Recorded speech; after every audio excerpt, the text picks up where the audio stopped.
इतनी देर हो गई, जरूर नूर आपी के पास गए होंगे। इनके साथ होते ना तो वक्त का एहसास ही नहीं रहता। तो ये नूर आपी भी ना यहाँ ना होकर भी हर वक्त उसामा के सर पे सवार है। अब वो बीमार है, उसामा ने खुद उनकी जिम्मेदारी उठाई थी और अब हमें अपने घर लाकर नूर आपी के साथ सारा वक्त गुजार रहे हैं। या शायद नूर आपी जानबूझ के उसामा को मुझसे दूर रखने की कोशिश कर रही है।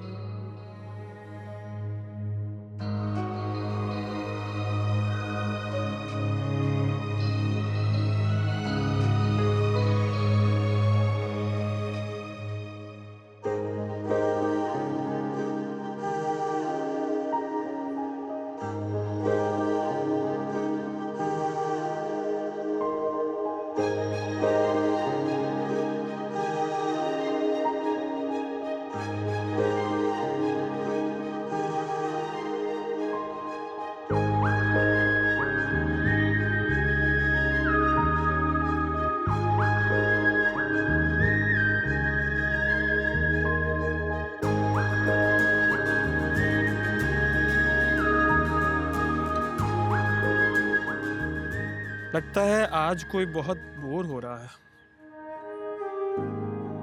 क्या? वो आई एम सॉरी, तुमने कुछ कहा? तुम बोर हो रही हो ना?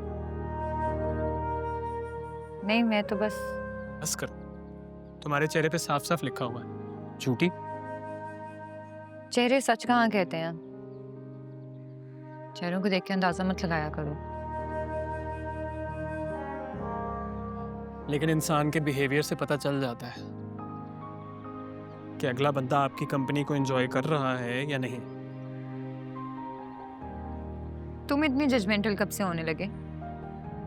तुम्हें तो कोई फर्क ही नहीं पड़ता था कि मैं कैसा फील कर रही हूँ। तुम तो पहले हमेशा पहले और अब में फर्क है। अच्छा, मुझे भी तो पता चले क्या फर्क है। एक सेकंड। इरम, हाँ इरम बोलो। वो आप अभी तक आए नहीं? यार मैं नूर के साथ हूँ। आई एम सो सॉरी, मैंने आपको डिस्टर्ब कर दिया ना? नहीं नहीं, कोई मसला नहीं है, बताओ सब खैरियत तो है? अब्बू की तबीयत ठीक नहीं थी। आपको याद कर रहे थे। एक्चुअली काफ़ी इम्पेशेंट हुए थे, मैंने और अम्मी ने संभालने की कोशिश की लेकिन वो अच्छा तुम परेशान मत हो, मैं बस निकल ही रहा हूँ यहाँ से। हाँ हम लोग आते हैं। ओके। ओके। क्या हुआ?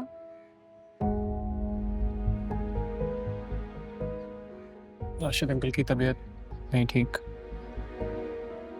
चलो जल्दी से खत्म करो फिर चलते हैं। नहीं, ठीक है, आई एम डन, चलते हैं।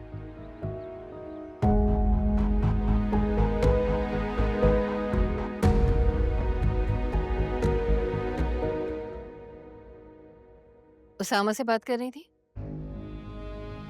जी अम्मी। मैंने तुम्हें मना किया ना इरम, समझ में नहीं आती मेरी बात तुम्हें? इसमें क्या गलत किया मैंने? वो घर आता तो बता देते ना, कॉल करने की क्या जरूरत थी? वो आते तो ना। नूर आपी के साथ हैं वो, और वो उन्हें कहाँ इतनी जल्दी आने देती हैं, और आपको तो पता है वो हमेशा रोक लेती हैं उन्हें। तुम्हें क्या प्रॉब्लम है? मुझे कोई प्रॉब्लम नहीं है, मैं तो अब्बू की वजह से कह रही थी कि सामा के अलावा उन्हें कौन संभालता है। इरम, उसामा बेचारा अकेला क्या क्या करेगा, इतनी तो भाग दौड़ करता है, नूर भी उसके साथ। आपको ये बुरा लग रहा है ना कि आपकी चहीती नूर का मूड ऑफ ना हो जाए, है ना? 1 साल हो गया है, इस मैडम के ड्रामे ही नहीं खत्म हो रहे।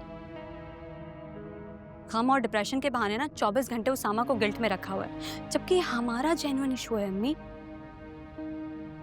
इरम तुम राबिया,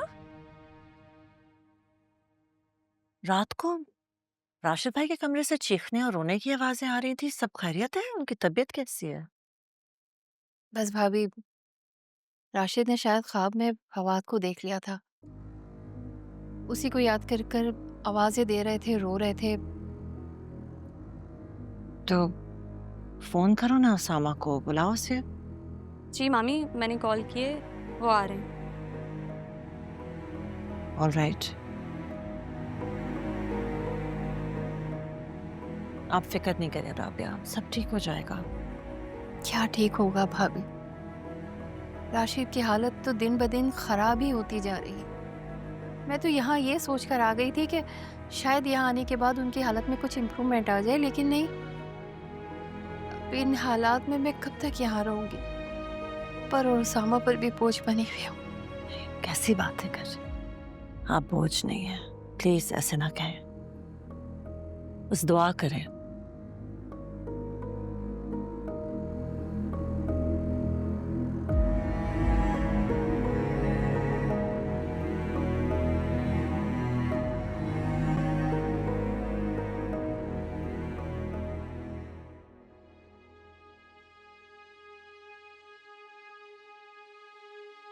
बस कर दो बेटा, थक गए हो गए।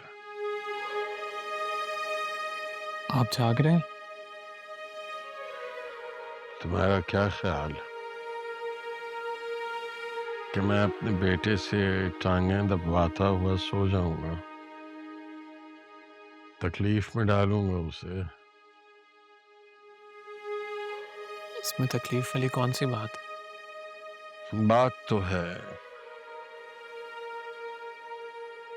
मैं तुम्हें ओवरबर्डन नहीं करना चाहता हूं।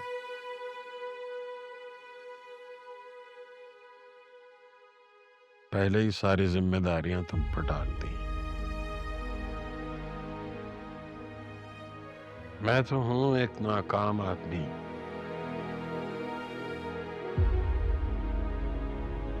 और लोग होते हैं किस्मत के धनी, जो मिट्टी में हाथ डालें तो सोना हो जाती है। मैं तो सोने को मिट्टी कर चुका हूं। आप इस तरह की बातें क्यों कर रहे हैं? सच ही तो सोचता हूं यार। क्या दिया क्या है मैंने तुम्हें? ना इस तरह का आलीशान घर, ना ऐशो इशरत की जिंदगी, उल्टा तुम पर बोझ बनकर बैठ गया हूं। कोई बोझ नहीं है, आपने यहाँ तक लाकर खड़ा किया है ना हमें। अब हमारी बारी है। मुझे बहुत उम्मीदें हैं तुमसे। मेरा मान, मेरा गुरूर तुम हो। मेरे बाद राबिया और इरम का ख्याल तुमने ही तो रखना है।